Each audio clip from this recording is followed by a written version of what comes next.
안녕하세요. 저는 이제 4주차 실습, 이제 6주로 구성이 되어 있는, 강의, 논문 작성 특강의 4주차를 실습을 맡게 된 고려대학교 사회학과의 이재인이라고 합니다. 저번 학기에도 이제 여러분들 선배님들 혹은 뭐 이제 동기들께서 논문 작성 특강을 이제 처음 진행을 할 때 이제 여기에 계신 분께서, 교수님께서 이제 부탁을 하셔가지고 이런 실습 파트를 맡게 되었고요. 앞에서 이제 유성진 교수님께서 설명을 하신 아노바에 대한 간단한 부분들을 되짚은 다음에 이런 것들을 실제로 여러분들이 통계 패키지를 통해서 어떠한 방식으로 수업을 할 것인지, 그리고 아까 교수님께서 결과표들을 많이 제시를 해주셨는데요. 이런 통계 방법들을 어떤 방법으로 낼 수 있는지, 여러분들이 이제 해석을 하는 것도 굉장히 중요하지만은 거기까지 표를 만드는 것까지 가는 것도 굉장히 중요하잖아요. 그래서 여러분들이 그런 결과를 확실하게 나올 수 있는 그런 과정을 오늘 배우도록 할 겁니다. 일단은 여러분들 이제 요즘엔 평생 연구, 평생 교육의 시기가 왔는데요. 사실 저희 어머니도 이제 만학도로서 공부를 하고 계십니다. 그래서 여러분들이 볼 때 이제 많이 이제 친밀한 느낌이 드는데요. 하나의 책을 보면서 이런 생각이 들었어요. 이제 20세 이후부터 노쇠기에 이를 때까지 학습 능력의 총 감퇴율은 15%밖에 안 된다고 이야기를 하고 있습니다. 그래서 참 여러분들 살림도 하시면서 일도 하시면서 여러 가지 공부를 하시면서 어려운 부분이 많이 있을 텐데요. 숫자로 봐서는 이게 15%밖에 감소하지 않는데요. 그래서 용기를 가지시고 이제 원래 공부할 때는 통계든 무엇이든 처음에는 참 어려운 것 같습니다. 그거를 반복을 얼마나 하느냐에 따라서 많이 달라지는 것 같고요. 앞으로 이제 통계 공부를 하고 논문을 쓰시는 데 있어서 열심히 노력을 하시고 많은 그런 행운과 그런 게 있어서 여러분들 좋은 성적으로 좋은 결과로 이렇게 졸업을 하실 수 있었으면 좋겠습니다. 그거를 이제 도와드리는 과정 가운데 이제 이론 별량 분석, 여러 가지 통계 분석이 있지만은 각각 집단별로 하나의 독립 변수를 가지고서 그 집단 유형별로 혹은 처치 유형별로 얼마나 그 별량의 차이가 있는지, 그 변화의 정도가 차이가 있는지를 분석을 할 때에는 이론 별량 분석 혹은 이제 이론 원웨이 아노바라는 방식을 써서 논문 분석을 진행을 하게 됩니다. 학부 수준에서는 학부 수준이라고 이제 뭔가를 무시한다는 게 아니라 굉장히 기초적인 수준에서의 아노바는 하나의 독립 변수와 이제 하나의 종속 변수. 물론 이제 하나하나만 해야 된다는 그런 건 없지만은 어쨌거나 하나의 독립 변인을 가지고서 진행을 하도록 합니다. 여기서 하나의 독립 변인이라는 거는 첫 번째 예로 아까 교수님께서 말씀하신 처치 유형, 강의 방식, 예를 들어서 VOD 강의 방식, 칠판 강의 방식, 혹은 온라인 강의 방식 등등 여러 가지 그런 유형을 독립 변수로 주로 놔두고 있습니다. 그리고 두 번째, 종속 변인은 이제 종속 변인도 여기서 숫자가 원웨이 아노바이기 때문에 종속 변인도 하나를 두고 진행을 하고 있습니다. 종속 변인은 굉장히 중요한 게 일단 척도의 구성에 대해서 말씀을 드려야 될 텐데요. 명목 척도와 서열 척도라고 해서 이거는 이제 질적 척도로 이야기를 하고 있습니다. 이 단어에 대해서는 이제 지금 정확하게 설명드리기는 좀 짧겠지만은 일단은 종속 변인에서 이제 등간 척도 혹은 비율 척도라는 거는 여러분들이 주로 이제 알고 계신 점수, 그러니까 CBT 유형이나 어떤 유형에서도 점수를 내잖아요. 혹은 여러 가지 만족도를 구성을 한다거나 그런 식으로 진행을 하는 건데요. 일단은 여러분들 설문지를 구성을 할 때 매우 좋지 않다, 매우 좋다라고 그런 방식으로 많이 진행을 하시잖아요. 그것도 엄밀히 말하면은 서열 척도지만은 사회과학에서 많은 영역에서 그런 서열 척도를 여러 가지 과정을 통해서 등간 척도로 이제 간주를 하기 때문에 여러분들이 실제로 진행을 하실 때에는 명목 척도처럼 종교 그래서 그냥 문자로만 구성되어서 나누어지는 그런 것만 아니면은 어느 정도는 활용을 할 수 있는 그런 방법이라고 볼 수 있습니다. 이거는 실제 예로 들어가면서 말씀을 드리도록 할게요. 그래서 이론 별량 분석, 이제 여러분들이 논문에 이런 별량 분석이라는 방법을 써서 연구를 진행을 하기로 결정을 했습니다. 결정을 하신 다음에 어떤 절차로 진행을 하게 되는지 대충의 이제 플로우 차트를 말씀드릴게요. 첫 번째는 이제 연구 가설을 설정을 합니다. 왜냐하면 이제 연구 가설에 따라서 어떠한 방향으로 어떠한 통계 절차를 통해서 연구를 할지가 결정되기 때문이에요. 그래서 아무리 각각의 여러분들께서 주차별로 배우는 방법론이 굉장히 나는 이것만 할 수 있어 라고 해서 아무 연구 주제나 하나의 단일한 그런 방법론을 쓸 수는 없습니다. 그래서 각각 그 연구 가설을 설정을 하신 후에 이 연구 가설을 통계적으로 증명을 하기 위해서는 거기에 가장 적합한 방법으로 진행을 해야 되는 겁니다. 그래서 어쨌든 두 번째, 이제 저와 이제 함께 진행할 SPSS를 실행을 해서 분석에 필요한 결과를 얻습니다. 아까 교수님께서 보여주신 그런 표들 보였죠? 이제 그런 것들의 표를 그냥 냅다 논문에다 붙여 넣을 수는 없기 때문에 거기에 관련되어 있는 그런 해석들을 진행을 하는 겁니다. 그래서 집단의 동료성 검증은 이제 어느 정도는 그냥 뭐 가정을 넘어가고요. 각 집단에 속한 사례수와 평균값을 분석을 합니다. 아까 교수님께서 보여주셨던 여러 가지 중에서 각각 유형별로 평균 점수를 먼저 비교를 하셨잖아요. 그래서 눈으로 어느 정도는 결과를 분석을 할 수가 있습니다. 눈으로 해서 뭐 어느 유형이 어떤 점수가 높다더라 혹은 낮다더라 등의 분석을 진행을 할 수 있습니다. 하지만 여러분들이 진행을 하는 거는 전수조사가 아니라 그 하나의 집단, 하나의 전체 집단, 예를 들어서 뭐 어린이 집단이 있을 거고요, 뭐 우울증 집단이 있을 거고요. 이런 집단들을 전체에 관련된 전체 모든 사람을 여러분들이 데이터를 가지고 있다면 설문조사를 할 수 있다면은 그 사람들의 평균만 내면 됩니다. 근데 현실적으로 그것이 불가능하기 때문에 그러한 특성을 가진 사람들의 표본을 뽑아서 그거를 가지고 통계적으로 분석을 한 다음에 이것이 전체 집단에 적용이 될 수 있을 정도로 통계적으로 유의미하다, 안 하다를 여러분들이 통계 분석을 통해서 진행을 하는 겁니다. 자, 그래서 별량 분석을 통해서 이것이 통계적으로 유의미한지 아니면 무의미한 분석인지 검증을 합니다. 그리고 다음에 이제 여러 가지 관계가 유의미하게 나왔다면은 어떠한 결과가 나올 것인지, 예를 들어서 뭐 개별 집단에 A, B, C라는 유형의 집단이 있는데 각각의 유형 집단이 결과가 다르게 나오고 충분한 별량의 차이가 있다라는 그런 것을 여러분들께서 논문에 진행을 하시면서 여러분들이 주장하고 싶은 가설들을 채택을 할 수 있게 될 수 있는 겁니다. 그리고요, 뭐 이런 유의미한 것만을 결정하는 것이 아니라 아까 교수님께서 n처럼 생긴 n을 이제 그리스어로 에타, n이 아니라 조금 이제 긴데요. n제곱처럼 에타 계수를 분석을 해서 이런 독립 변수를 가지고서 이런 유형을 가지고서 여러분들이 이제 원인으로 상정을 한 독립 변수를 통해서 그 결과가 얼마나 설명이 될 수 있는지를 제공을 함으로써 이것이 얼마나 영향력이 있는 원인인지, 영향력이 있는 독립 변수인지 그것을 분석을 할 수 있게 됩니다. 예, 여기까지 오늘 진행을 할 겁니다. 네, 여기 보면 굉장히 많아 보이는데 실제로 하면 별거 없어요. 네. 자, 첫 번째 예시입니다. 연구자가 거주 지역이 이제 DMB 가입 의사에 미치는 영향을 대해서 분석을 하려고 합니다. 뭐 여러분들의 그 상담 심리와는 조금 이제 거리가 있을 수 있는데요. 여기서 연구자는 거주 지역에 따라서 DMB의 가입 의사에 차이가 날 수 있다는 가정을 세우고서 연구를 진행을 하려고 하고 있습니다. 그래서 여러분들 제가 드린 파일 중에서 예시 1 파일이 여기에 연관되어 있는 그런 파일입니다. 자, 처음으로는 여러분들이 이제 연구를 하실 때 뭐 가설을 먼저 세워야 된다고, 연구 가설을 먼저 세워야 된다고 말씀을 드렸습니다. 근데 연구 가설은 여기에 이미 나와 있죠. 거주 지역에 따라 DMB 가입 의사의 차이가 날 것이다라는 연구 가설을 이제 상정을 하고 여기에 대한 분석을 진행을 하려고 여러분들이 시도를 하는 겁니다. 근데 독립 변수는 명목 변수가 되어야 된다고 말씀드렸습니다. 명목 변수라는 거는 간단하게 말씀드려서 숫자로 표현이 되지 않고 그냥 이렇게 글자로 표현되는 변수들입니다. 자, 보십시오.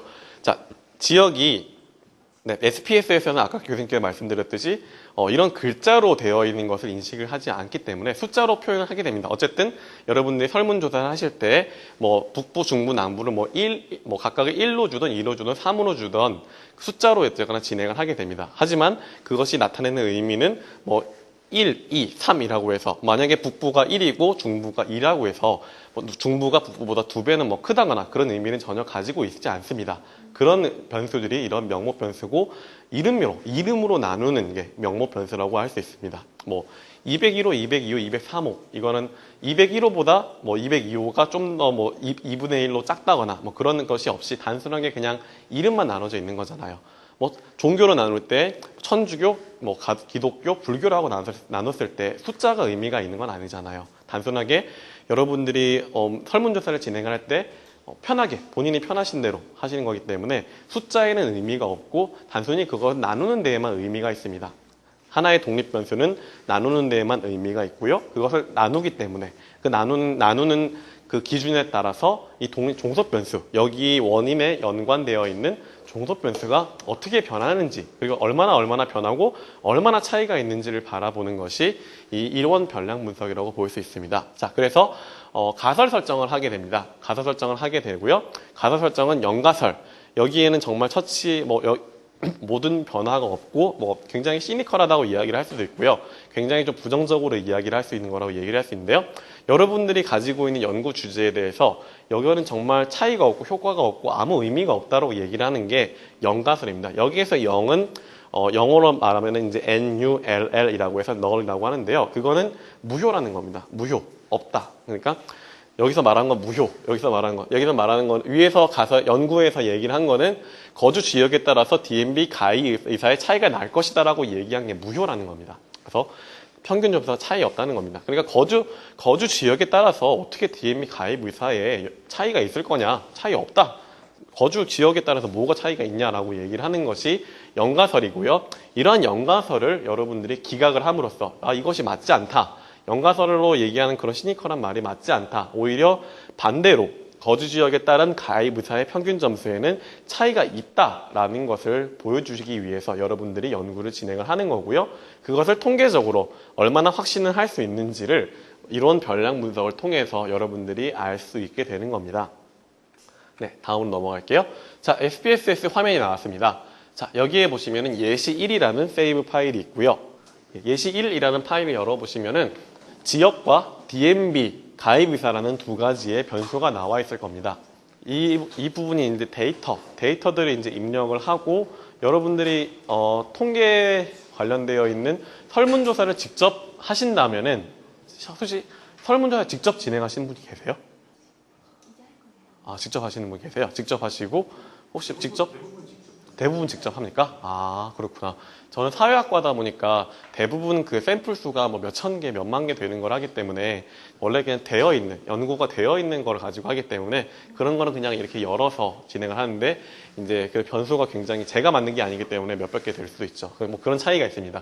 상담심리와 이제 사회학과에서는 이제 보는 그 각도가 많이 다르겠죠. 어쨌든 그렇다 치고요. 이거는 밑에 보시는 것처럼 최연철이라는 선생님께서 쓰신 사회통계 방법론이라는 책을 가지고 참고를 했습니다. 여러분도 이제 통계 분석에 대해서 많이 어려움이 있을 수도 있는데요. 저도 이제 4학년 2학기 때 처음 통계를 배우면서 어려움을 많이 느낄 때 기본서를 많이 보는 게 도움 많이 됐습니다. 결국에는 여러분들이 직접 이걸 얼마나 해보시느냐에 따라서 숙련도가 달라지기 때문에 이렇게 수업을 들으신 다음에 집에 가서 한번 연습을 해보시고요. 그런 책들을 통해서 하나하나 따라가다 보시면은 이런 것들을 잘 하실 수 있게 될 거예요. 어쨌든, 네. 자, 열어보시면은 분석. 일단은 분석이라는 메뉴를 눌러보세요. 분석이라는 메뉴를 눌러보세요. 1분단 눌러보세요. 눌러보셨고요. 네. 그 다음에 평균 비교. 네. 2분단 뒤에 계십니까? 네. 네, 평균 비교를 눌러보시면은 이제 집단면, 평균 분석 등등등 해서 위쪽에는 저번 시간에 했던 t-테스트가 나오고 있습니다. 그리고 맨 밑에 1원 배치 분산 분석이라는 메뉴가 있습니다. 네, 여기까지 따라오셨어요? 네, 이거를 한번 눌러보시겠어요? 자, 누르면은 이런 표가 나올 겁니다. 이런 표가 나올 거, 이런 창면이 나올 거고요. 위에는 이제 동그라미 해서 지역이라고 나와 있을 거고, 왼쪽에는 DMB 가입 의사라고 나와 있습니다. 여기서 독립 변수가 뭐였죠? 차이의 원인이 되는 변수가 뭐였죠? 지역이죠. 자, 지역을 먼저 클릭을 하세요. 네. 지역을 클릭을 하시고, 여기 아래쪽에 있는, 보면은 이제 요인이라고 되어 있는 것 옆에 있는 단추를 누르세요. 이것이 독립변수를 여기서는 요인이라고 표현합니다. 어쨌거나 차이를 주는 요인이니까요. 자, 그러면 여기 이동했을 거예요. 그 두 번째, 하나 남은 거 있죠? DMB 가입 의사가 어쨌거나 여러분들이 여기에 차이가 있다는 것을 보고 싶어 하시는 종속변수입니다. 그거를 누르시고요. DMB 가입 의사를 클릭하시고 여기에 화살표를 클릭을 해주세요. 자, 그러면은 이런 방식으로 차이가 나올 겁니다. 네, 여기까지 다 되셨나요? 2분단 두 번째 줄 되셨나요? 네. 네. 그 다음에 이제 옵션을 먼저 눌러주세요. 옵션 눌러주세요. 그러면은 여러 가지 굉장히 의미가 있어 보이지만은 잘은 모르는 좋아 보이는 말들이 있습니다. 다 눌러보시면 다 누르면은 좋은 결과들이 많이 나오겠죠. 단지 이제 뭐가 있는지 없는지에 따라서 다른 거죠. 근데 기술통계는 이제 또 평균이나 표준 편차나 어쨌거나 여러분들께서 통계학 수업에 많이 들으셨던 그런 수치들을 나타내 주는 겁니다. 기술통계 눌러주세요. 옆에 있는 거 체크해 주시고요. 그 밑에 분산의 동질성 검정을 체크해 주시고요. 밑에 평균 도표를 클릭해 주세요. 네, 다 되셨나요? 네, 다 되셨고요. 그 다음에 계속 버튼을 누릅니다. 네. 자, 그러면 어쨌거나 이런 화면이 다시 나올 겁니다. 그 다음에는 이제 사후 분석을 눌러주세요. 사후 분석. 아이고, 이거 화살표가 잘못되어 있네요. 사후 분석을 보시면 굉장히 이제 여러 가지 그림들이 나오고 있습니다. 거기서 여러분들이 보셔야 될 거는 일단은 동무산을 가정함, 가정하지 않음의 여러 가지가 있는데요. 여기서는 이제 동무산을 가정한 것을 해서 셰프, 네, SCHEFFE를 체크를 합니다. 그 다음에 계속 버튼을 누릅니다. 네, 다 오고 계시죠? 자, 그러면 어쨌거나 이런 화면이 다시 나오고요. 여기에서 다 이제 마무리되었으므로 확인을 눌러주세요. 자, 뭔가 이제 드르륵 거리더니 결과가 나왔죠? 네, 결과 다 나오셨나요? 1분단 나오셨고, 2분단 첫 번째도 나오셨고, 2분단 두 번째로 나오셨죠? 네. 자, 이제 많은 결과들이 나왔습니다. 이 많은 결과들이 나왔는데요.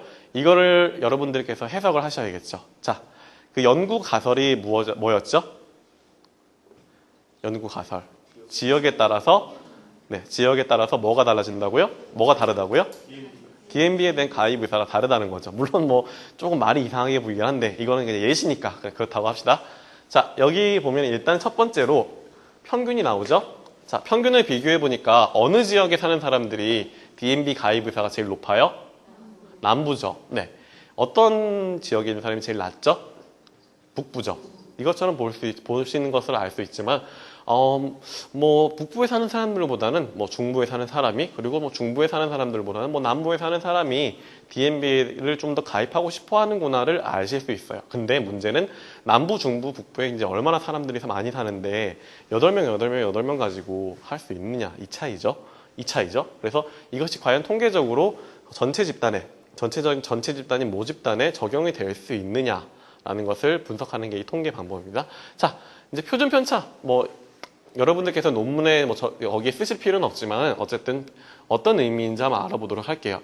표준 편차란 결국에는 그 집단이 가지고 있는 평균치에서 얼마나 거기에 안에 있는 하나하나의 사람들이 평균과는 굉장히 동떨어진 점수들을 가지고 있느냐를 말하기 때문에, 결론적으로 말씀드리면 표준 편차가 굉장히 큰 집단이라는 것은 그 집단 안에 굉장히 이질적인 특징들을 가지고 있다는 겁니다. 왜냐하면은 평균이라는 것은 어쨌거나 굉장히, 만약에 외모가 참 평균 수준이야 라고 이야기를 하면은 굉장히 좀 이게 그냥 뜨뜻미지근하다, 가만히 있으면 중간이라도 가지 라고 얘기하는 게 이런 중간과는 의미가 다르지만은 아주 그냥 무난한 수준이라는 거잖아요. 그 집단에서 굉장히 무난한 수준이라는 거죠.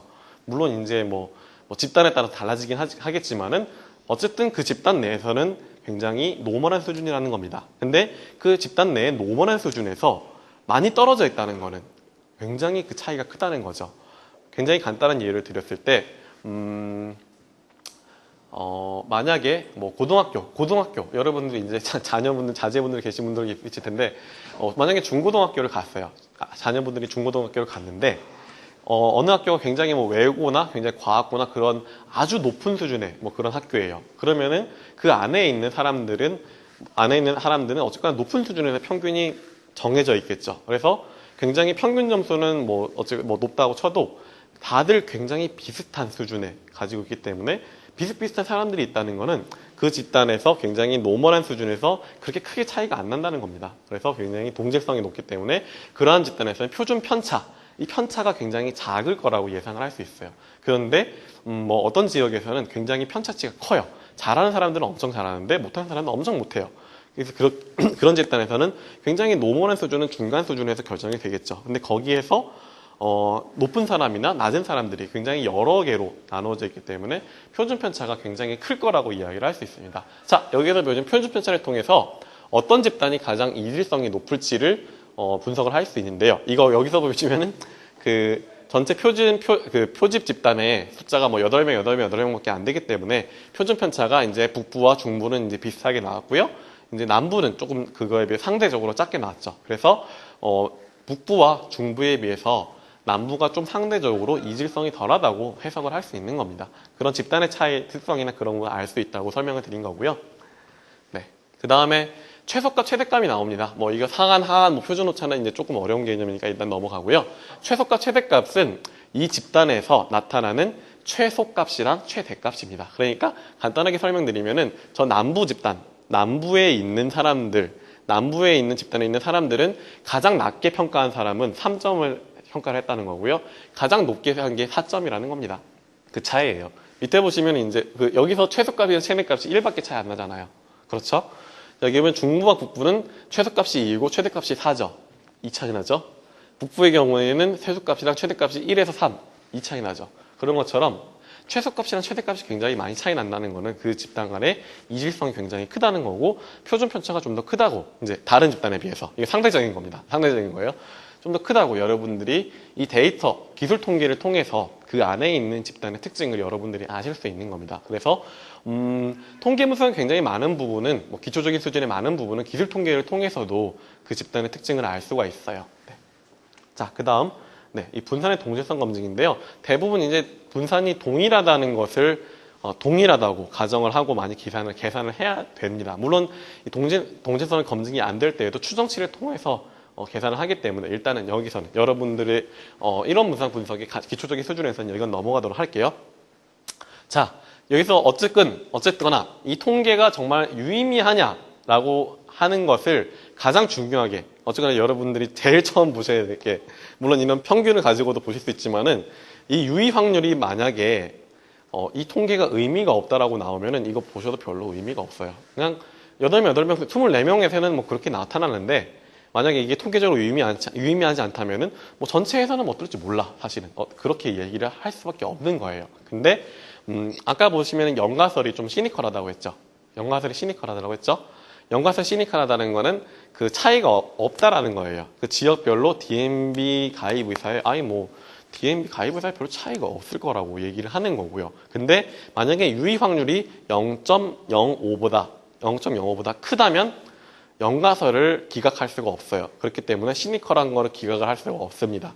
어쨌든 이 통계가 간단하게 생각을 하셔서 통계가 유의미한 값을 가지려면은 유의 확률이 0.05보다 작게 나와야 돼요. 그래야지 이 통계가 유의미하다고 이야기를 할 수 있는 겁니다. 가장 먼저 기억해 두실 거는 0.05보다 작아야 된다는 거예요. 0.05보다 크다면은 그 통계를 분석하는 의미가 사실은 많이는 없다는 겁니다. 뭐 헛소고를 하실 필요도 없겠죠. 자, 보시면은 유의 확률이 0.000이에요. 0.05보다 작죠. 그러면은 연가설을 기각을 할 수 있을까요? 없을까요? 할 수 있죠. 그렇기 때문에 차이가 없다라는 연가설을 기각을 했기 때문에 차이가 있다라는 가설을 받아들이게 됩니다. 여기까지 해서 이제 결정이 되었습니다. 연가설을 기각 가능했고요. 자, 그리고 아까 에타 제곱을 통해서 이 효과, 이 독립변수가 얼마나 종속변수에 영향을 주는지를 분석을 할 수 있다고 얘기를 했죠. 물론 통계적으로는 이 지역이라는 독립변수가 DMB 가입 의사라는 종속변수에 영향을 주는 것이 통계적으로는 의미가 있을 수 있습니다. 근데 이 통계적으로 의미가 있는 것이 얼마나 영향력을 줄 수 있는지 없는지를 여러분들이 확인을 하셨을 때 만약에 이 종속변수에 주는 영향력이 굉장히 크다라고 하면은 이 독립변수가 굉장히 영향력이 큰 중요한 변인이라고 얘기를 할 수 있겠죠. 근데 반대로 이런 에타 제곱값이 굉장히 낮아요. 독립변수가 유의미하기는 한데 전체 한 100개 중에 한 5개밖에 설명을 못 해요. 그러면은 뭐 명목상으로는 의미는 있겠지만 굉장히 효과는 여러분들이 좀 기대를 하기가 어려운 그런 변인이라고 볼 수가 있겠죠. 자, 보시면은 이제 어쨌거나 그것을 구하는 공식이 총제곱합을 분모로 두고 집단 간 제곱합을 이제 분자로 둬야 된다고 이야기를 했습니다. 왜냐하면은 그 집단 간, 어쨌거나 여러분들께서 분석을 해야 되는 게 집단 간의 차이가 있는 게 중요하지 집단 내부에서 차이가 있는 거는 여러분들께서 별로 신경을 쓰실 게 아닙니다. 왜냐하면 여러분들이 그거를 처리할 수 있는 게 아니잖아요. 너 남부에 있는 애들 다 해. 라고 얘기를 할 수 있는 그런 게 아니잖아요. 그렇기 때문에 개별 집단 내부에 있는 걸 여러분들께서 어떻게 처리할 수 있는 게 아니에요. 물론 집단 간도 여러분 차이 어떻게 할 수 있는 건 아니지만 그럼에도 불구하고 이제 여러분들께서 보시는 거는 집단 간에 얼마나 차이가 있는 거를 봐야 되기 때문에 전체 그 별량에서 그 집단 간의 변량이 얼마나 차지를 하는지를 계산을 하는 겁니다. 이것처럼 전체 이제 합계가 22.958을 분모에 두고요. 14.083을 분자에 둡니다. 그거를 계산하면은 0.613이고요. 이거를 퍼센트로 계산할 때는 이제 100을 곱하면은 퍼센트가 나오겠죠? 그러면은 네, 61.3%. 독립변수가 전체 그 변량의 그런 변화를 61.3%를 설명을 할 수 있다는 겁니다. 뭐 상대적인 거지만 어느 정도는 괜찮은 영향력을 가지고 있다고 볼 수 있겠죠. 네.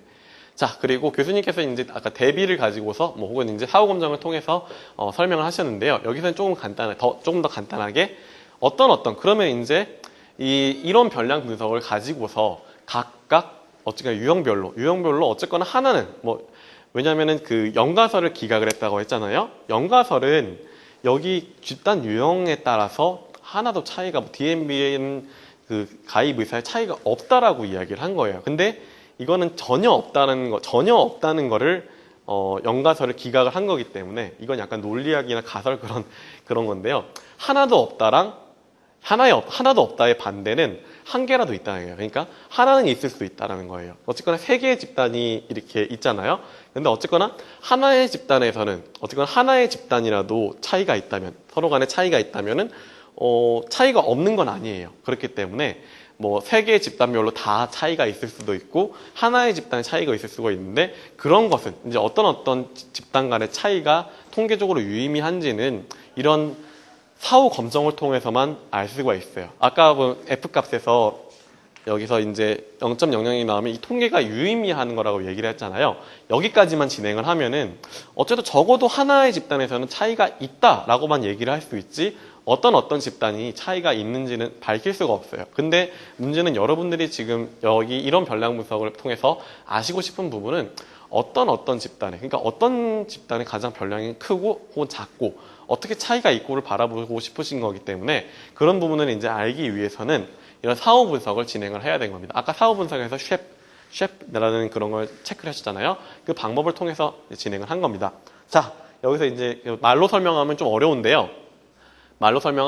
이 표를 보시면은 평균차라고 해서 I 빼기 J라고 나와 있어요. 이 평균을 IJ라는 건 I는 여기 왼쪽에 지역이라고 하고 I라고 나와 있잖아요. 그게 이제 그 줄에 있는 거고요. J는 여기 J라고 나오고 지역이라고 나와 있는 그 부분입니다. 간단하게 평균차에서 IJ라고 나와 있는 거는 이 같은 줄로 봤을 때 왼쪽에 있는 거에서 오른쪽 뺀 거예요. 그래서 그거를 나타내는 겁니다. 이런 평균 차이를 통해서 어쨌거나 집단 간의 차이가 있느냐 없느냐를 분석을 하는 거예요. 근데 여기 보면 유의 확률을 볼게요. 아까 보면 이제 0.05보다 어쨌거나 작아야 되는 겁니다. 왜냐면은 0.05보다 높다는 건 어쨌거나 연가설을 기각할 수 없게 되는 건데 연가설은 어쨌든 그 차이가 없다고 얘기를 하는 거예요. 차이가 어쨌거나 굉장히 시니컬하고 뭐든지 없다고 얘기를 하는 것이 연가설이에요. 근데 여러분들이 알고 싶은 거는 이 집단별로 차이가 있다는 걸 알고 싶은 거잖아요. 그렇기 때문에 0.05보다 무조건 작아야 됩니다. 0.05보다 무조건 작아야 됩니다. 어쨌든 유의 확률, F값에서의 유의 확률이든 아니면은 여기 다중 비교에서 유의 확률이든 0.05보다 무조건 작아야 되는 것만 일단 먼저 기억해 두세요. 그렇게 기억해 주세요. 여기에 보시면 다행히도 0.05보다 다 작죠. 그렇기 때문에 여기 안에서는 어쨌거나 어디를 비교를 하든 다 그 집단별로 차이가 통계적으로 유의미하다고 이야기를 할 수 있는 겁니다. 편한 거죠. 편하게 이야기를 할 수 있는 거죠. 자, 아까 보면 이제 평균도표 세 가지를 찍었는데요. 그 평균도표라는 거를 그렸습니다. 자, 이것을 그림으로 이렇게 표시를 하면은 여러분들이 시각화하는 데 훨씬 더 도움이 많이 되고요. 뭐 어디서 프리젠테이션을 하신다거나 아니면 논문을 쓰실 때에도 이런 도표를 넣어주시면 훨씬 더 눈으로 들어오기 좋습니다. 자, 여기서 결과 나왔죠. 아까 남부가 중부, 북부보다 훨씬 더 그 DMB 가입 의사가 높다고 이야기를 했잖아요. 여기서 그림을 보실 수 있는 겁니다. 남부에 있는 사람들이 평균적으로 더 많이 DMB 가입 의사를 가지고 있었다는 거고요. 중부는 말 그대로 중간 정도, 그리고 북부는 굉장히 낮은 수준에서 DMB 가입 의사를 가지고 있다고 이야기를 할 수 있는 겁니다. 이런 결과들을 다 종합을 하면요. 연가설을 기각을 할 수 있습니다. 왜냐하면 0.05보다 작았기 때문에. 그래서 지역별로 DMB 선호 점수 평균의 차이가 있다라는 대립가설 혹은 연구가설을 받아들일 수 있게 되는 겁니다. 그리고 에타 제곱이 0.613으로 DMB 선호 점수의 분산 중 이제 61.3%는 어쨌거나 종속 변수의 분산 중 별량 중 61.3%는 지역별 차이, 독립 변수를 통해서 설명을 할 수 있다라고 여러분들이 확신을 할 수 있는 거고요. 사후 분석에 따르면 지역별 DMB 선호 점수 평균 차이는 통계적으로 모두 유의미하게 나타났습니다. 그래서 각각 유형별로, 각각 지역별로 차이가 다 통계적으로 유의미하기 때문에 다 차이나 라고 얘기를 할 수가 있게 되는 겁니다. 네. 여기까지 하나의 이제 가장 쉬운 이제 예를 진행을 했고요. 혹시 이제 좀 어려우신 그런 부분이 있을까봐 네, 동일한 이제 방법으로 다른 예시를 가지고 왔습니다. 네. 이거는 이제 제가 처음에 통계를 공부할 때 제일 많이 봤던 책이 이 책이에요. 우수명 선생님이 쓰신 이제 마우스로 잡는 SPSS라는 책인데요. 사회복지 전공을 하신 분이 이제 내신 거고 좀 많이 진행하고 계시니까 여러분들 중에서도 혹시 통계에 굉장히 많은 어려움이 있으시면은 이 책을 참고하시면 좀 도움이 많이 될 것 같아요. 어쨌든 네, 보면은 지역조사는 아까보다 좀 더 많이 나올 거예요. 옆에 보면은 뭐 이것저것 되게 많죠. 변수가 굉장히 여러 개 있죠. 굉장히 많은 그 통계조사나 그런 파일들이 좀 그것보다 많을 거예요. 어쨌든 여러분들께서 하시는 개인적으로 하시는 통계 조사에서는 조금 더 적을 수도 있겠지만은 어쨌든 그렇게 많이 나옵니다. 자, 여기에 보시면은 학력에 따라서 이웃 간의 친밀감의 정도의 차이가 생기는가라는 이제 하였습니다. 말은 굉장히 재밌어 보일 수 있는데요. 현실적으로 있을지 없을지 솔직히 모르겠어요. 근데 이거는 여기 책에 따르면은 하나의 거기에 보면 이제 구 이름이 나올 수 있을 텐데 제가 얘기는 못 하겠습니다. 그런 한 구에서 이제 설문조사를 진행을 한 거를 가지고, 파일을 만든 것 같아요. 혹시 그 전체 샘플 수가 몇 개인지 확인돼요? 밑으로 쭉 내려보시면 아이디가 몇 개인지 볼 수 있을 거예요. 네. 가만히 있어봐. 네. 샘플 숫자가 몇 개인지 보실 수 있어요? 예? 602개요. 네, 609명이요. 그처럼 이제 609명인 거예요. 굉장히 숫자가 많죠. 하나의 구에서 이제 그런 만족도 조사나 여러 가지 조사를 진행을 한 거기 때문에 609명이라는 그 인원이 조사가 된 겁니다. 네, 좀 많죠. 네. 그처럼 학력에 따라서 이제 어쨌거나 600명의 조사를 했는데 거기서 학력에 따라서 혹시 주변 이웃과 좀 잘 지내고 계십니까? 라는 질문을 했을 때 1, 매우 사이 안 좋음, 혹은 이제 5, 매우 사이가 좋음이라는 그런 거를 조사를 했어요. 이제 차이가 있을까? 좀, 결과는 어떻게 나올지 모르겠지만, 어쨌거나 좀, 한번 생각을 해볼 문제입니다. 자, 독립변수, 종류를 나누는 거죠. 학력은 여러 가지가 있는데요. 1, 초등학교 이하, 2, 중학교, 3, 고등학교, 4, 대학교, 5, 대학원 이상 해가지고, 여러분들께서 다른 방식으로 학력을 나눌 수 있겠지만 어쨌든 이 통계조사에서는 이렇게 5가지의 방식으로 학력을 나눴습니다. 자, 그리고 종속 변수가 이웃 간에 얼마나 친밀도를 가지고 있느냐입니다. 이거는 1, 2, 3, 4, 5 숫자로 나타낸 거죠. 높으면 높을수록 심리적으로 굉장히 친밀하다는 겁니다. 요즘에는 굉장히 근데 이웃과 심리적 친밀도가 높을 수가 없는데 어쨌든 한번 보도록 할게요. 연가선입니다. 굉장히 시니컬해요. 학력에 따라서 이웃과 심리적 친밀도 평균 점수에는 차이가 없을 거다라는 거예요. 두 번째, 학력에 따라서 이웃과 심리적 친밀도 평균 점수에는 차이가 어쨌든 있다는 거예요. 1개가 될지 2개가 될지 3개가 될지 모르겠지만 어쨌든 그 사이에는 차이가 있다는 겁니다. 초등학교와 중학교가 차이가 있을지 아니면 중학교와 고등학교 차이가 있을지 그거는 지금은 알 수 없지만 어쨌든 차이가 있다는 걸 밝혀주고 싶은 겁니다. 아까와 똑같습니다. 분석, 평균 비교, 이론 배치 분산 분석입니다. 네. 자, 보시면 이제 어쨌거나 아까 뭔가 딴 게 들어있을 텐데요. 아까 했던 게 여기 있었기 때문에 그대로 있는 거예요. 밑에 그럴 때는 재설정을 누르시면 거기 있는 게 다 없어져요. 어쨌든 아까와 똑같습니다. 독립변수가 뭐죠? 원인이 되는 변수, 원인 요인이 되는 것. 학력이죠. 학력을 누르시고 화살표를 누르세요. 요인의 화살표를 누르세요. 두 번째, 독립변수가 이제 학력이었고요. 종속변수가 뭐였죠? 심리적 이웃관계였죠. 심리적 이웃관계를 누르시고 옆에 있는 오른쪽 화살표를 누르세요. 네, 그러면 이런 화면 나오죠? 그러면 다시 옵션. 기술통계, 분산동질성 검정, 그리고 평균 도표예요. 딱딱딱 체크하시고 밑에 있는 계속 누르세요. 되셨나요? 예. 그 다음에 사후 분석. 여기는 화살표가 제대로 되어 있네요. 사후 분석을 눌러주세요. 그 다음에 셰프. 네. 셰프. 이게 발음이 아마 이게 셰프가 아닌 것 같은데. 어쨌든. 이게 셰프. 뭐 독일어인지 뭔지 모르겠어요. 셰프. 네. 계속을 누릅니다. 그 다음에 똑같이 확인을 누르세요. 네. 아까보다는 조금 이제 많이 나왔죠. 자, 이제 해석을 하는 거를 보도록 할까요? 자, 평균. 어디가 이 심리적 이웃관계에서 평균이 제일 높아요? 초등학교요. 그 밑에, 네, 중학교. 네, 이게 페이크가 있었죠. 3.9265로 5점 만점인데, 5점 만점인데 평균 3.9265라는 심리적인 친밀도를 보이는 걸로 나와 있습니다.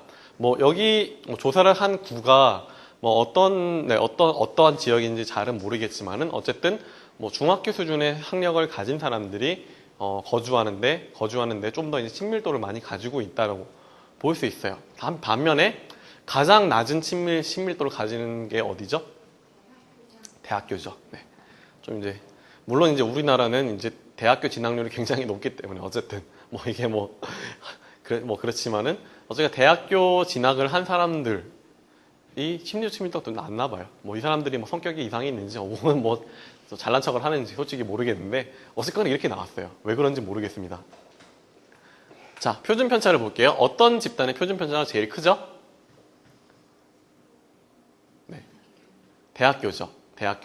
어쨌거나 대학교 집단에 보면은 211명 정도 되는데 211명이라는 전체 여기 안에서의 그런 집단에서 굉장히 차이가 많이 난다는 겁니다. 어쨌거나 심리적 친밀도가 낮은 사람은 굉장히 낮고 높은 사람은 굉장히 높다는 그런 의미입니다. 자, 그거를 이제 물론 요거만 가지고 비교를 하기는 어려워요. 왜냐하면 이 최소값과 최대값을 어디에 이제 몰려 있는지는 그거는 다른 방식으로 확인을 해야 되기 때문에 뭐 어쨌든 그건 알 수 없지만 그 대학교를 보도록 할까요? 최소값이 1이고 최대값이 5예요. 네, 굉장히 다르죠. 근데 위에 보시면은 고등학교 집단도 표준 편차는 여기보다 낮기 때문에 그래도 대학교에 비해서는 조금 동질성을 가지고 있지만 어쨌든 최소값은 1에서 5예요. 그것처럼 더 많은 사람들이 대학교 집단에서는 좀 더 많은 사람들이 뭐 1과 5에 가깝게 퍼져 있다는 것을 확인을 할 수 있죠. 네. 자, 다음 이거 넘어갈게요. 자, 유의 확률이 또 0.000이네요. 네, 이게 예시 파일이기 때문에 그러는 겁니다. 000이죠. 그렇기 때문에 집단 간 차이가 이 학력에 따라서 심리적 이웃관계의 차이가 난다는 게 통계적으로 유의미하다는 겁니다. 자, 그 다음에 이제 포스트. 자, 이제 근데 문제는 아까 말씀드렸듯이 이게 영향력이 얼마나 있느냐에 따라서 달라진다고 했잖아요. 자, 보시면 아시겠지만 합계는 377인데 집단 간 차이는 17밖에 안 돼요. 이게 직관적으로 보시더라도 굉장히 작게 나오겠죠. 0.046에 100을 곱하면 4%밖에 안 돼요. 그렇기 때문에 사실 이 차이가 나타나는 걸로 나오긴 나왔는데 영향력은 매우 미미하다는 겁니다. 그래서 독립변수인 학력과 연관되어 있는 다른 많은 부분들이 이 심리적 이익관계에 더 영향을 미쳤기 때문에 다른 변수를 좀 찾아보시는 게, 다른 변이를 좀 더 찾아보시는 게 뭐 이제 추가적인 연구에서 필요하신 걸 겁니다. 뭐 거주 지역, 그러니까 어떤 같은 그런 구나 같은 그런 행정 구역에 있더라도 뭐 어느 아파트는 좀 다를 것이고 뭐 어느 주택에서는 좀 다를 것이고 거주 유형에 따라 달라질 거예요. 그래서 만약에 여기서 이제 뭔가 제안을 하자면은 거주 유형에 따라서 뭐 아파트든 뭐 독립주택이든 아니면은 뭐 그런 여러 가지 그런 거에 따라서 달라질 겁니다. 아무래도. 네. 그건 차후 얘기요. 뭔가 많죠. 뭔가 많습니다. 근데 말하는 건 똑같습니다. 여기서 여러분들이 주로 보셔야 될 거는 평균차를 보시는데 그 중에서 유입 확률이 0.05보다 작은 걸 찾으셔야 돼요. 그래야지 이게 서로 차이가 유의미한지 안 한지를 보는 거기 때문에 그랬습니다. 지금 이 굉장히 많은 표를 보시면서 다들 이제 정신력이 이제 꺾이고 계시는 것 같은데요. 여기서 이제 먼저 자 이거만 보세요. 첫 번째 이거만 보세요. 유입 확률 0.05보다 작은 것만 추려내세요. 자 보시면은 초등학교랑 0.046은 초등학교랑 어디의 차이예요? 대학교죠. 초등학교랑 대학교 차이죠. 그러니까 초등학교 학력인 사람이랑 대학교 학력인 사람들의 심리적 친밀도에 뭐 어쨌거나 차이가 나타나는 거는 이거는 통계적으로 유의미해 라고 얘기를 할 수 있는 거예요. 자 밑에 0.001은 어디랑 어디 차이예요? 중학교랑 대학교죠. 그러니까 적어도 중학교 나온 사람들이랑 대학교 나온 사람들의 심리적인 그 친밀도 차이에는 차이가 진짜로 있을 거라고 얘기를 할 수 있는 겁니다. 근데 여기서 이제 유의하기에 안 나온 그런 것들 있잖아요. 초등학교랑 중학교는 유의 확률이 1이라고 나왔어요. 100% 연가설이 맞다는 거예요. 참 차이 진짜 엄청 안 난다는 거예요. 그런 것처럼 유의 확률이 어쨌거나 0.05보다 작아야지만 그 집단 간에 정말로 차이가 있다라는 거를 확인을 할 수 있는 겁니다. 네. 자, 별거 없어요. 굉장히 지금 표정들이 굉장히 일그러졌다가 이제 조금 나아지시는 것 같은데. 자, 이겁니다. 대학교. 여기 보면 대학교 동그랗게 3개 나와 있잖아요. 대학교랑 초등학교 이하, 대학교랑 중학교, 대학교랑 고등학교. 이러한 학력 집단 가운데 별량의 차이가, 평균 별량의 차이가 나타나는 거예요. 다음. 자, 이제 어쨌거나 근데 차이가 나는데 여기에서 이제 상하 관계를 따지고 싶어요. 누가 더 높은 수준의 심리적 이웃 관계를 가지고 있느냐, 또 여기를 통해서 볼 수 있습니다. 왜냐하면 평균의 차이니까요. 평균적으로 높은 점수를 가진 사람이 훨씬 더 높은 심리적 이웃 관계를, 친밀도를 가지고 있다는 거겠죠. 상식적으로. 네, 그렇겠죠. 어쨌거나 여기서 보시면은 그 초등학교에서 평균 차이, 지금 제가 동그라미 안 쳐와서 그런데요. 여기 평균 차이가 있잖아요. 평균 차이. 왼쪽에서 오른쪽을 뺀 거잖아요. 그쵸? 왼쪽에서 오른쪽을 뺐을 때 0보다 크게 나오면 왼쪽이 큰 거예요? 오른쪽이 큰 거예요? 오른쪽이 네? 오른쪽이 작아야겠죠? 네. 큰 거에서 작은 거를 빼야지 남아요? 아니면은 큰 거에서 작은 거를 뺐어요? 네. 큰 거에서 작은 거를 빼면은 어쨌거나 제가 10개 가지고 있는데 제가 5개를 드렸어요. 그럼 몇 개 남을까요? 5개 남죠. 어쨌거나 0보다는 큰 거죠. 제가 5개밖에 없는데 여러분들은 10개 드렸어요. 그러면 5개가 모자라겠죠. 그러니까 작은 거에서 큰 거를 빼면은 음수가 나오고요. 큰 거에서 작은 거를 빼면은 양수가 나와요. 자, 보도록 할게요. 왼쪽에서 오른쪽을 뺐어요. 왼쪽에서 오른쪽을 뺐는데 플러스가 나왔어요. 그럼 왼쪽이 커요? 오른쪽이 커요? 왼쪽이 크죠? 왼쪽이 크죠? 자, 여기 초등학교에서 왼쪽. 초등학교랑 대학교의 차이인데 여기서 왼쪽에서 오른쪽을 빼는 거잖아요. 근데 플러스가 나왔어요. 그러면 초등학교랑 대학교랑 비교를 했을 때 어디가 더 높은 점수 나올까요? 초등학교죠. 그거랑 똑같은 겁니다. 자, 여기 대학교를 기준으로 보도록 할게요. 대학교에서 초등학교를 빼니까 마이너스가 나왔어요. 누가 커요? 초등학교가 크죠. 네, 그렇게 분석하는 겁니다. 여기서 통계적으로 유의미한 것만 탁 추려내세요. 이거를 보고 일단 추려내시고 이 평균을 뺀 거를 보시고 어느 게 더 큰지 판별을 하시는 겁니다. 그게 다예요. 네, 그게 다예요. 굉장히 지금 1분간 표정이 일그러지는 거 지금 보이는데 네, 몇 번 하다 보면 이게 이해가 되실 거예요. 네. 자, 이거를 이제 그림으로 표현하면 훨씬 더 보기 쉽다고 말씀드렸죠. 아까 초등학교나 중학교는 진짜 차이 안 난다라고 말씀드렸잖아요. 그게 이렇게 그림으로 보시면 알 수 있는 거예요. 평균을 봤을 때 진짜 차이 안 나죠. 얼마나 안 나죠? 근데 이 대학교에 있는 사람이 자존심이 세든 아니면 싸가지가 없든 어쨌든 이 심리적 이과는 굉장히 낮아요. 다른 데에 비해서 대학원 이상은 좀 그래서 어느 정도는 함량이 높아지면 높아지는 그런 집단일수록 심리적 이웃 관계가 좀 낮네라고 이야기를 하실 수는 있는 겁니다. 근데 아까 평균적으로 이제 차이가 많이 나는 게 통계적으로 유의미한 차이가 나는 게 대학교랑 다른 집단이랑 좀 차이가 많이 났잖아요. 이것처럼 차이가 좀 많이 나서 그래요. 네, 그렇습니다. 그래서 자, 이거를 이제 결과를 분석을 합니다.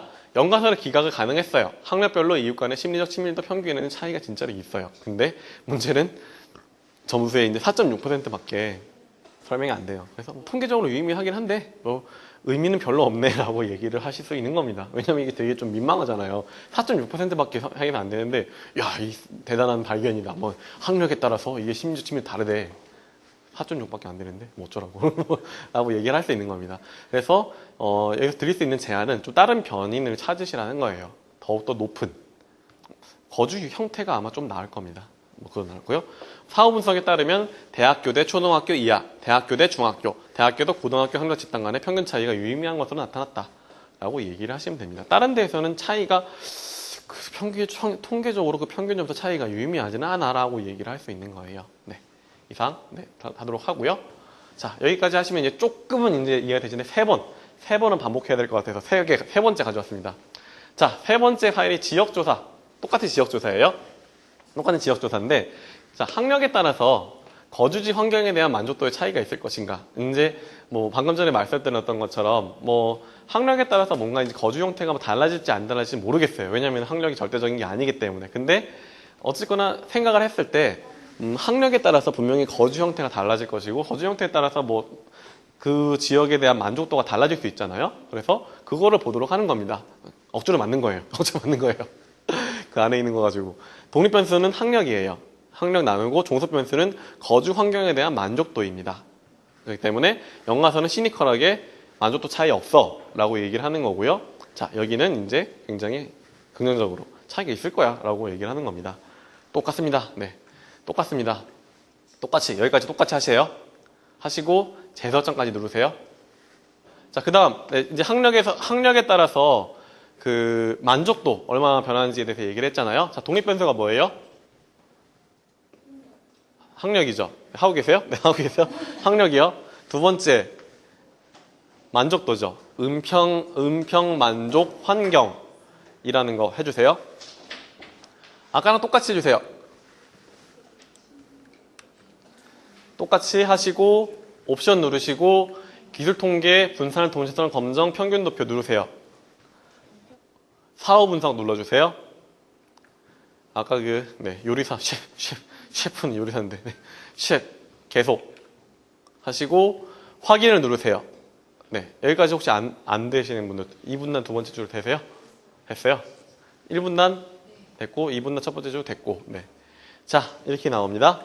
보시면 어디가 가장 환경에 대한 만족도가 높나요? 네, 초등학교. 네, 그래서 물론 이유는 모르겠습니다. 어쨌든 뭐 그거는 그러시고요. 근데 표준 편차가 맨 위에 보면 굉장히 커요. 0.9. 무지하게 큽니다. 편차가 엄청나게 크다는 거는 초등학교 집단 내에서 만족도가 무지하게 많이 차이가 난다는 거예요. 아무래도 그렇겠죠? 뭐 그런. 근데 뭐 어쨌거나 다른 데는 다 비슷비슷합니다. 최대 최소값 넘어가고요. 유효 확률 0.001이에요. 그렇기 때문에 학력별로 만족도의 차이가 분명히 있다는 거예요. 그렇고요. 네. 연가설을 기각할 수 있고요. 역시나 이제 이런 효과를 에타 제곱값을 구성해봤는데 아까보다 떨어진 0.03이에요. 참 지지로 났죠? 별로 의미가 없다는 겁니다. 자, 여기서 먼저 멀리서 오신 선생님 어떤 걸 먼저 봐야 된다고요? 네, 가장 표정이 어두우셨던 유의 확률 먼저 보세요. 유의 확률 먼저 보시고 0.05보다 작은 거 먼저 고르세요. 자, 여기서 보면은 초등학교 이하 학력인 사람들이랑 고등학교 정도 학력인 사람들 그리고 초등학교 이하 대학교인 사람들이 의미가 있다. 자, 여기 보면 4개인데 왜 2개냐면요. 똑같은 페어라서 그래요. 똑같은 짝이라서 그래요.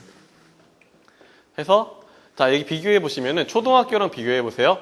초등학교에서 고등학교를 빼니까 평균 차이가 플러스가 나왔어요. 그렇기 때문에 초등학교가 좀 더 높죠.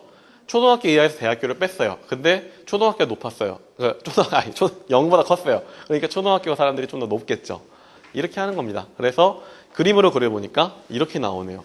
그래서 여기만 봤을 때는 학력이 낮은 사람들이 더욱더 환경에 대한 만족도가 높다는 그런 걸 볼 수 있습니다.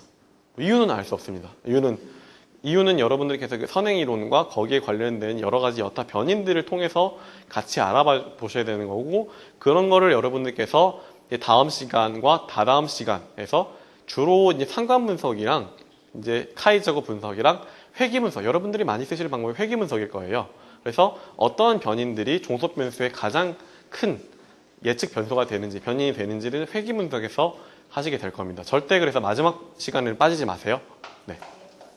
그래서 학력별로 환경에 대한 만족도가 차이가 있다라고 연가설을 기각한 게 나옵니다.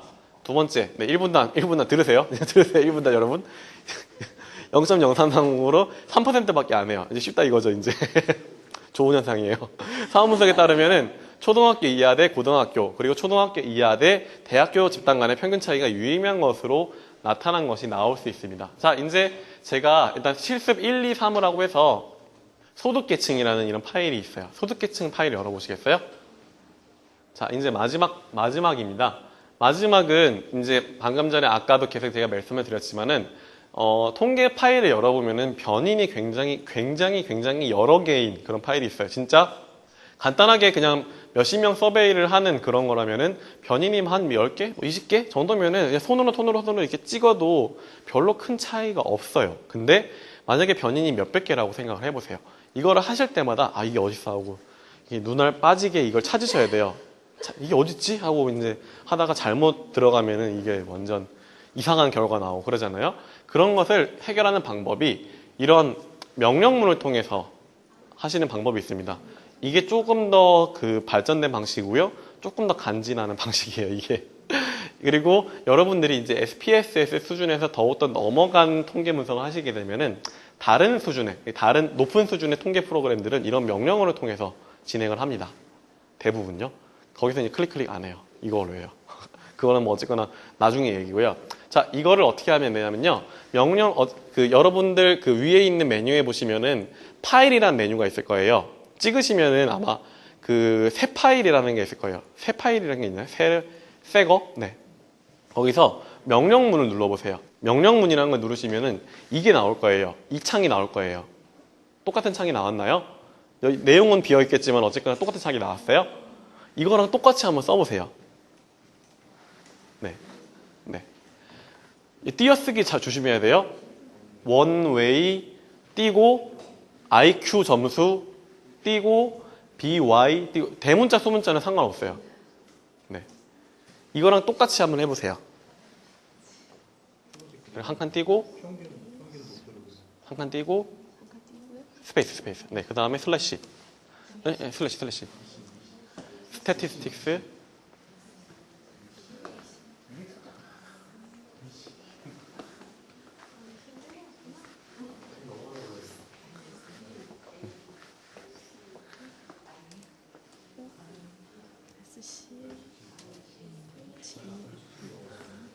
알파, ALPHA. 그리고 가로 열고 0.05 하고, 네. 자, 마지막에 보시면은 알파 옆에 0.05 가로 닫고 이 구두점, 점을 찍으면 아마 색깔이 다 변할 거예요. 점을 찍으면은 원웨이라는 이게 다 변할 거예요. 여기까지 다 되신 분. 다 되신 분은 이거를 전체 다 긁으세요. 그 블럭 잡는 거 있죠. 밑에서부터 위를 딱 긁으세요. 다 긁으신 다음에 여기 초록색 플레이를 누르세요. 네. 결과가 바로 나오나요? 나오죠? 네. 2분단 두 번째 줄 하셨어요? 1분단 됐죠? 네. 이것처럼 자, 여기에서 여러분들이 보시는 거는 자, 첫 번째 줄 스태티스틱스에서 descriptive homogenity는 이거는 동질성 검증을 하라는 거예요. 두 번째 plot means는 그 평균을 가지고 그래프를 그려달라는 거예요. 세 번째에 있는 missing analysis는 아까 거기에서 이제 그 결측값을 빼는 건데 이거는 그냥 기본적으로 하는 겁니다. 결측값에서 거기서 빠져 있는 사람들, 어쨌거나 거기서 데이터가 없는 사람들은 분석에 넣을 수 없잖아요. 그 사람을 빼라는 거예요. 그리고 네 번째 이제 사후 검증에서 셰프, 아까 보면 셰프 있었죠. 셰프를 이제 알파 수준 0.05에서 하라는 겁니다. 그래서 이거를 그냥 저장을 해두시고 이 변수만 바꿔주시면 돼요.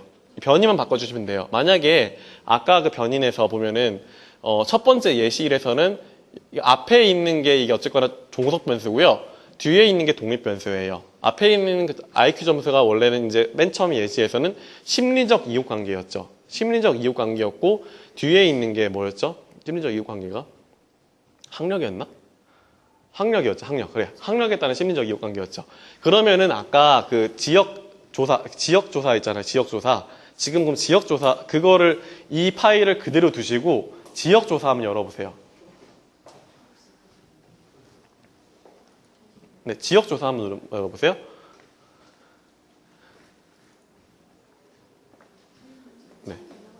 지역조사. 열려있죠? 지역조사 이미 열려있죠?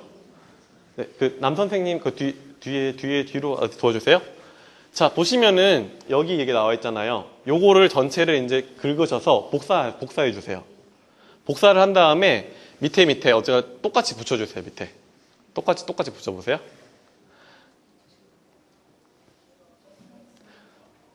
그리고 그러면은 앞에 있는 거를 심리적 이웃관계에 다 붙여서 치시고 뒤에 이제 바이 뒤에 있는 그 독립변수를 학력으로 바꿔보세요. 뒤에 있는 게 학력. 됐어요? 똑같이 나오죠? 아까랑. 첫 번째 항과 똑같이 나오죠? 자, 그것처럼 여러분들 해보시면 이제 똑같은 결과가 나올 거예요. 똑같은 결과가 나올 거고, 그거를 이제 클릭 하시는 게 아니라 여러분들이 한 번 분석을 진행하신 다음에 이러한 방식으로 진행이 된다는 명령문을 숙지해 두시면은 얼마나 많은 그런 변수가 있고 얼마나 많은 변인들이 있더라도 그것을 통해서 할 수 있어요. 이거는 원웨이 안오버가 아니라 점점 이제 복잡한 방법론으로 넘어가면 넘어갈수록, 왜냐면은 그 복잡한 방법론일수록 투입되는 변인이 굉장히 여러 개가 돼요. 근데 그거를 할 때마다 여러분들이 만약에 회귀 분석을 하실 때 독립 변인이 한 7개 되고, 그런데 그거를 그때마다 찾을 필요가 없이 이렇게 변인 이름만 알고 있으면은 여기에 있는 것들을 다 똑같이 할 수 있다는 겁니다. 네. 하다 보시면 이게 더 편해질 때가 올 거고, 이게 편해질 때가 오면 그때부터 이제 통계를 좀 잘한다는 소리 들을 수 있을 거예요. 네. 어쨌든 그날까지 열심히 이제 하시도록 하겠습니다. 네. 수고하셨습니다. 네. 4시 수고하셨습니다.